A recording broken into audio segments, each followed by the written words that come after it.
Hello guys, welcome back to my YouTube channel. In today's video, I'm going to show you how to appear offline in Instagram. So what we can do is go and change a setting. To go and change this, all you need to do is come to your profile page, just like so, like I am here. So click on your profile icon in the bottom right. Next thing you need to do is head to the top right of Instagram and click on the three lines like so.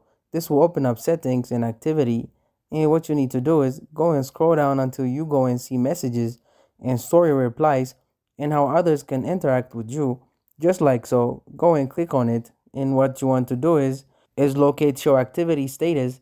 If you are struggling to find it, you can always go and click on search at the top and go and type in activity status, and you can click on it there. Now what we can do is going and switch this off, and this will stop allowing accounts you follow and anyone you message to see when you're last active or currently active on Instagram apps. So go and switch that off like so, and it's that simple. So now you'll be appearing offline, and that's it. Thank you guys for watching this video. If this video was helpful, don't forget to like and subscribe to my YouTube channel.